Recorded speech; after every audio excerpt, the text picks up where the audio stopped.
రెడ్డి గారు. సభకు నమస్కారం. అధ్యక్ష, గౌరవ ఐటీ మినిస్టర్ గారు అలాగే ముఖ్యమంత్రి గారు కలిసి దావోస్ పర్యటనలు చేయడం జరిగింది. సరే, ప్రభుత్వాలు మారొచ్చు, మళ్ళీ కొత్తవి రావచ్చు, మళ్ళీ తిరిగి ఇంకొకటి రావచ్చు, అది రొటీన్ ప్రాసెస్. కానీ ఇవాళ గత ప్రభుత్వము దావోస్ వెళ్ళి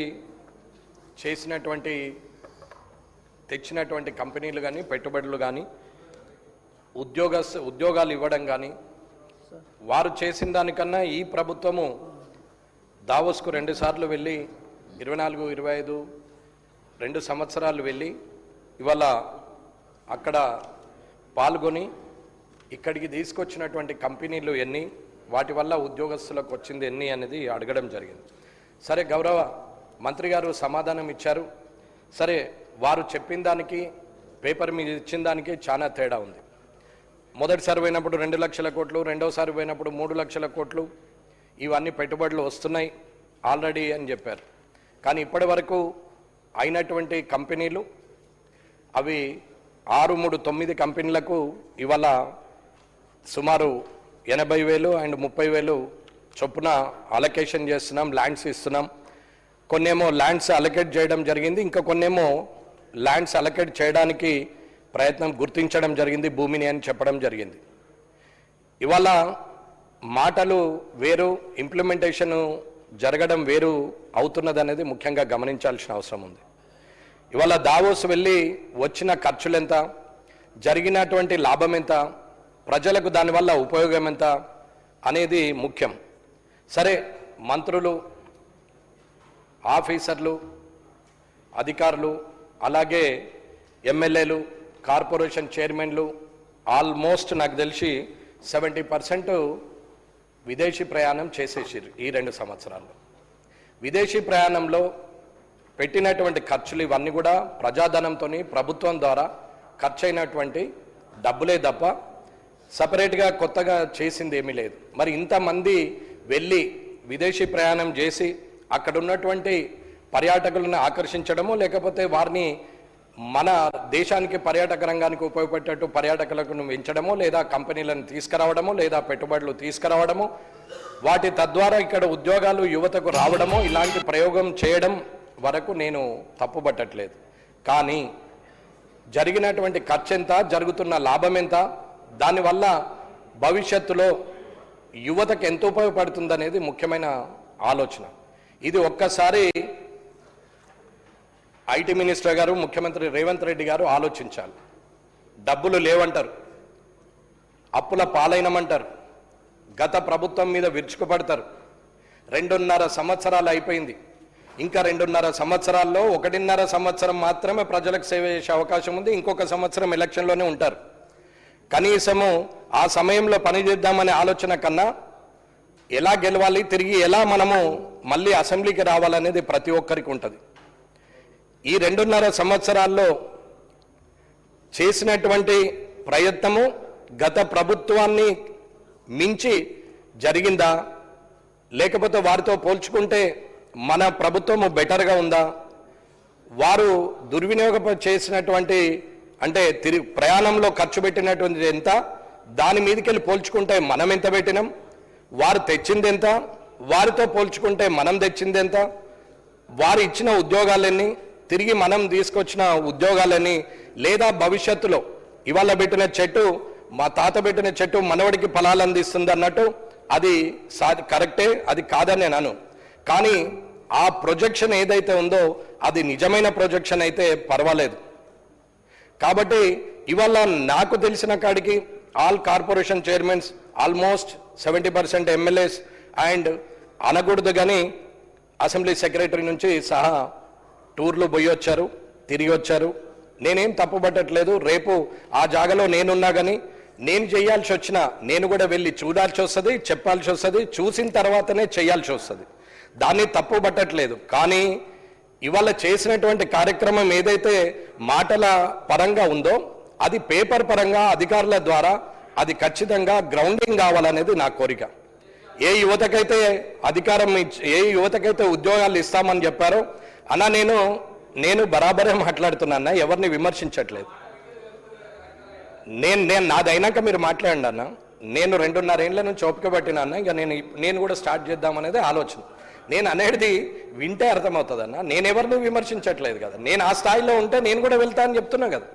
కానీ ఆ వెళ్ళడం మీకన్నా బెటర్గా వెళ్ళినా లేదా, మీకన్నా బెటర్గా చేసినా లేదా అనేది చూసుకుంటా. అది చూసుకోమని మిమ్మల్ని చెప్తున్నా, గత ప్రభుత్వంతో పోలిస్తే. కాబట్టి ఏదైతే మనము ప్రజల్లో కలిగిస్తున్నటువంటి ఆశలు ఏవైతున్నాయో అవి భ్రమలుగా మారకముందే, అవి ఆశలు నిజాలయ్యేటట్టు, కళలు సాకారాలయ్యేటట్టు ఖచ్చితంగా అధికారుల ద్వారా గ్రౌండింగ్ ఫాస్ట్గా అయ్యేటట్టు చూడమని కోరుకుంటున్నా. ఒకవేళ అది వృధా ఖర్చు అయితే, అది విదేశీ ప్రయాణ ఖర్చుల కిందనే తిరిగితే, మీరు వెళ్ళొచ్చిన దానికి ప్రతిఫలం లేకుంటే, ఒక మంత్రి వెళ్తున్నాడు, ఒక టీం వెళ్తుందంటే వెనకాల అధికారులు వెళ్లాల్సిందే. లేకపోతే అది ఏమీ పని కాదు. అది నాకు కూడా తెలుసు. అధికారులు లేకుండా మనమే స్వయంగా నిర్ణయం తీసుకొని స్వయంగా ఆలోచించే పరిస్థితి ఉండదు. అధికారుల సపోర్ట్ ఉన్నప్పుడే వారి విజన్ ద్వారా మన ఆలోచనని క్రోడీకరించి మనం చేస్తాం అభివృద్ధి అనేది.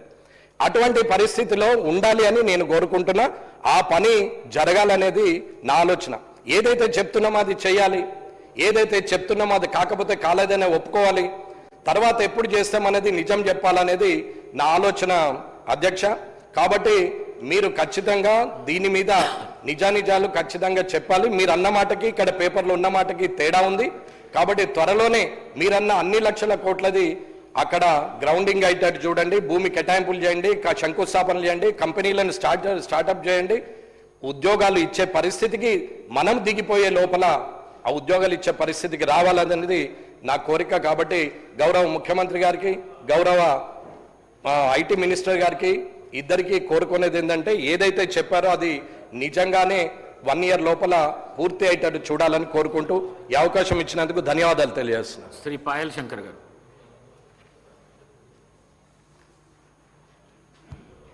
ధన్యవాదాలు అధ్యక్ష. అధ్యక్ష, ప్రతి విషయానికి తెలంగాణ రాష్ట్రం వస్తేనే అన్ని విషయాలు, అన్ని సమస్యలు పరిష్కారం అవుతాయని గొప్పగా ఆలోచించిన. దానిలో భాగంగా కూడా పరిశ్రమల విషయంలో కూడా, ఉపాధి విషయంలో కూడా దానికి తెలంగాణ రాష్ట్ర సాధననే ఏకైక ధ్యేయమన్నాం. ఈరోజు తెలంగాణ రాష్ట్రం వచ్చింది 12 సంవత్సరాలు అయిపోయింది. ఉమ్మడి ఆంధ్రప్రదేశ్ రాష్ట్రంలో వెనుకబడ్డటువంటి తెలంగాణలో ఏవైతే ఆదిలాబాద్ లాంటి జిల్లాలు ఉన్నాయో ఈరోజు కూడా అదే రకమైనటువంటి పరిస్థితి ఉన్నది. నేను ఎందుకు ఆ ఉదాహరణ చెప్పేటటువంటి ప్రయత్నం చేస్తున్నానంటే, పెద్దలు ముఖ్యమంత్రి గారు మంత్రులంతా కూడా దావోస్ వెళ్ళినప్పుడు వాళ్ళు దావోస్లో రాత్రి పడుకొని పొద్దున లేచినో లేదో కానీ ఇక్కడ మాత్రం పేపర్లలో 5 లక్షల కోట్ల పెట్టుబడులకు ఎంఓయూలు జరిగిపోయినట్టు, అదేదో వారం 10 రోజుల లోపల హైదరాబాద్కు వస్తున్నట్టు, దాని ద్వారా 15 నుంచి 18 లక్షల నిరుద్యోగులకు ఉపాధి అవకాశాలు కల్పిస్తున్నట్టు పేపర్లలో, అదైతే నాకు సొంతగా పేపర్లు రాసినటువంటి వార్తలు కాకుండా యాడ్లుగానే అనిపించినాయి. సరే పర్వాలేదు, ఏదైనా కూడా లక్షల కోట్ల పెట్టుబడులు ఈ రాష్ట్రానికి వస్తే అంతకన్నా గొప్ప సంతోషం ఏం కావాలని అందరం కూడా ఆలోచించినాం అధ్యక్ష. ఈరోజు పెట్టుబడులు అనేటివి కేవలం రాష్ట్ర రాజధాని హైదరాబాద్కే వస్తాయి. ఈ జిల్లా కేంద్రాలు, మారుమూల ప్రాంతాలు, ఎక్కడనైతే ఉపాధి అవకాశాలు లేనటువంటి ప్రాంతాల్లో పెట్టుబడులు మాత్రం వస్తలేవు. నేను మీ ద్వారా ప్రభుత్వం దృష్టికి తీసుకెళ్తున్నా, పెట్టుబడి పెట్టేటటువంటి వాళ్ళు కేవలం హైదరాబాద్నే ఎందుకు ఎంచుకుంటున్నారు? ఈ రాష్ట్ర ప్రభుత్వం వాళ్ళని ఎందుకు కన్విన్స్ చేయలేకపోతున్నది? ఉదాహరణకు మా ఆదిలాబాద్ ఈరోజు సున్నపురాయి నిల్వలు, అక్కడ ఉన్నటువంటి లైమ్ స్టోన్ భారతదేశంలోనే ఒక క్వాలిటీ లైమ్ స్టోన్ ఉన్నది. ఈరోజు పరిశ్రమలు పెట్టేటటువంటి వాళ్ళని మీరు కన్విన్స్ చేసి, ఈ తెలంగాణ రాష్ట్రంలో మిగతా ప్రాంతాలు కూడా ఉన్నాయి, మా దగ్గర అనేకమైన ఖనిజ సంపద ఉన్నది. ఈరోజు అక్కడ లైమ్ స్టోన్ ఉన్నది, మ్యాంగనీస్ ఉన్నది, లాటరైట్ ఉన్నది.